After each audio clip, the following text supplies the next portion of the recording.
Hi, and welcome to Best in Tesla. A journalist called Adam Long wrote a piece back in 2016 called Why Steve Jobs Killed 70% of Apple's Product, a lesson on range architecture. But he did not only write about Apple killed off 70%, but used GM as an example of bad range architecture. How GM made the ladder of success in 1921 and had a good range architecture, but didn't stick to their own strategy, and their product range in 2008 was a disaster just before they filed for bankruptcy. So even though this article from Adam Long is 9 years old, it is as relevant today as it was back then. And the lesson we learned from Apple we can see Tesla uses today. But it seems like GM has learned nothing from their bankruptcy and the ladder to success that Alfred P. Sloan created for GM in 1921 they have seemed to have long forgotten. So because we have constantly been hearing from the mainstream media how Tesla need more models, I would like to show why this is not the case. It seems like most people in the mainstream media have forgotten about Apple in 1997 when Steve Jobs came back and saved the company from bankruptcy. What lesson we learned and what Steve actually did. And what GM themselves made back in 1921, the ladder to success that made GM the biggest automaker in the US, and they have been ever since. But when they didn't stick to the ladder, all went wrong for GM and they died in 2008. But was bailed out by the US government, and that is the only reason why they are alive and kicking today. So let's check out these fascinating stories about Apple, GM and Tesla, and what we can learn from them. And let's dive right in.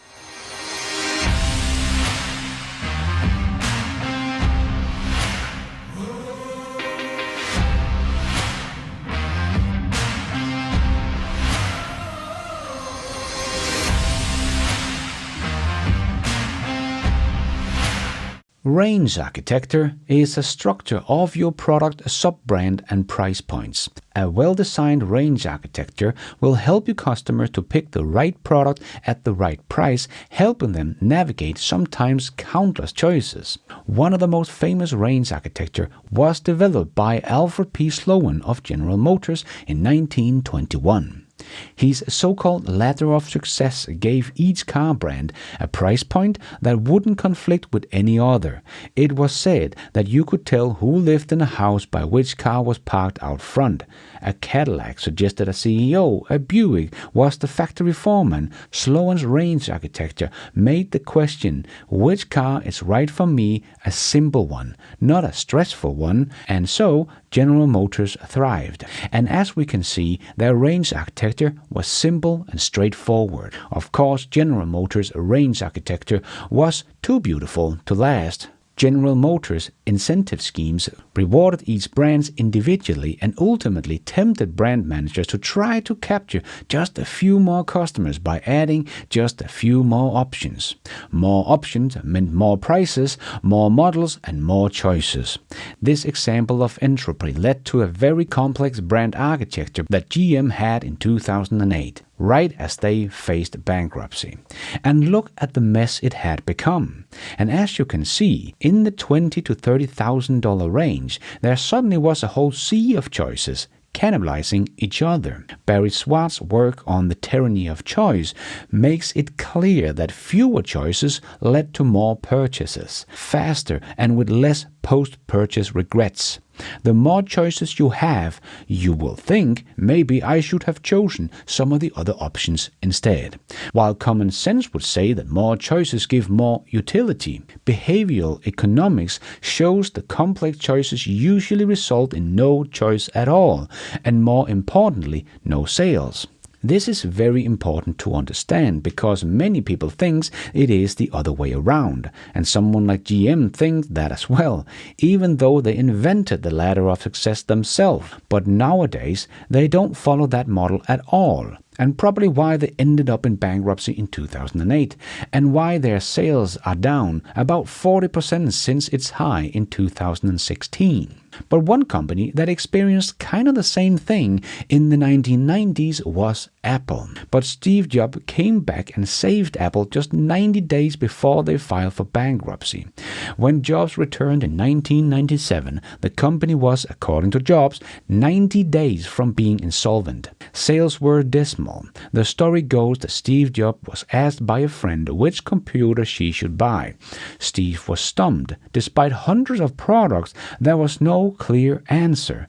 In fact, Apple's range architecture was as messy in 1997 as General Motors was in 2008. The company had been making multiple versions of products to satisfy requests from retailers, including 12 versions of the Macintosh computer. After weeks of meeting with product people, he had heard enough. According to Walter Isaacson in the book Steve Jobs, Steve shouted, "Stop," in the middle of a product meeting and said, "This is crazy." Taking a marker, and he drew a chart that was to form the basis of Apple's product range for years to come. The simple insight was to help people choose a computer using 2 questions.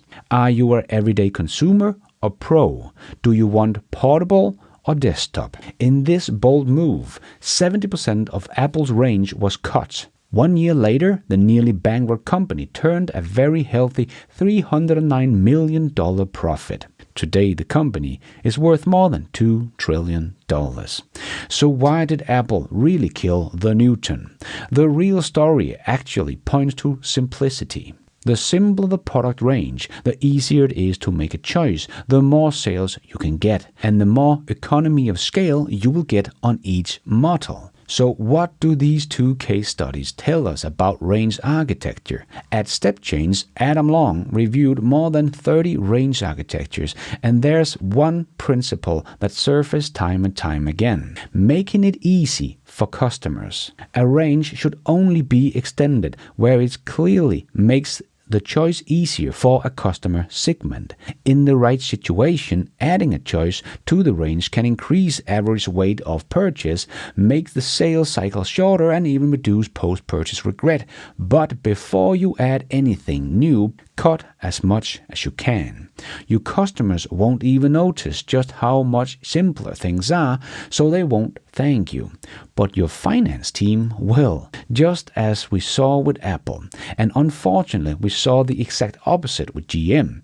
They had a simple range architecture back in the days, but it seems they have forgotten all about it, even their own ladder of success. And today, they truly believe more choices are better, even though all studies shows us it is not the case. And on top of all of this, we also have the problem of making more choices that also makes production more complicated. And as we have seen from both GM and Ford, making EVs are not as simple as they thought.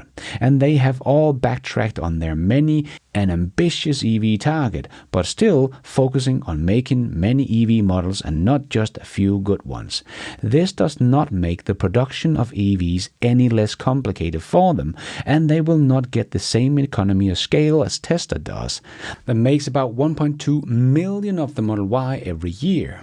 This is more units than Ford and GM makes combined of BEVs. So I really don't think Tesla need 20 EV models.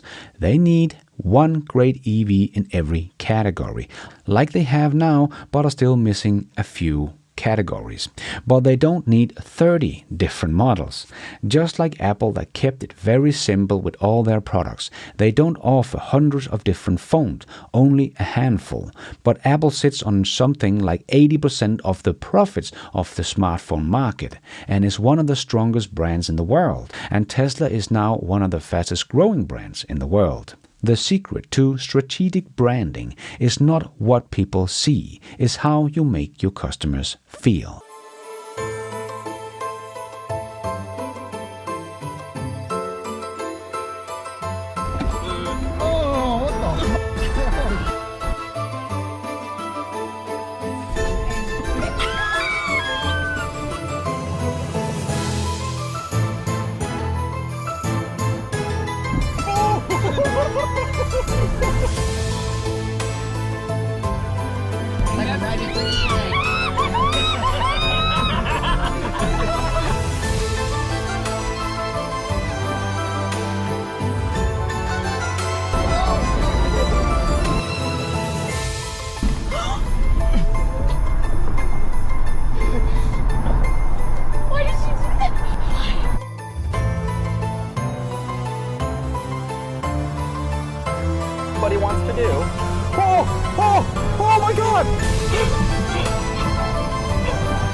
And people are over the moon for their Teslas.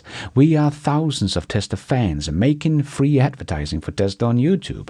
That is how much we like the product and the company, and why Tesla doesn't have to spend billions of dollars on advertising every year as GM does. Because the truth is, it's often the best marketing and not the best product that wins. But with Tesla, it is the other way around, because they don't make advertising. Their product is that good. So here it is just the best product that wins. And Tesla is winning. They are the only one earning real money on selling BEVs, and they have been growing faster than any other complex manufacturer in history, even faster than Ford did with the Model T. And we all know how that ended.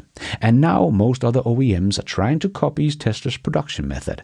So Tesla will continue to earn a lot more money on selling their cars than the legacy automakers, because they only have a handful of models, and legacy automakers have 20 to 30 different models. As Sandy Munro has also said, the way Tesla is doing it with gigacastings is the right way to do business. But Tesla is about to take that to a whole new level with their unboxed production method with the Cybercab. So Tesla is all about simplicity. The best product is no product. The best part is no part. The best process is no process. They are deleting parts constantly. And the gigacasting today is already 4 kilos lighter than it was when they first made it only a few years ago. So Tesla does follow the law of range architecture.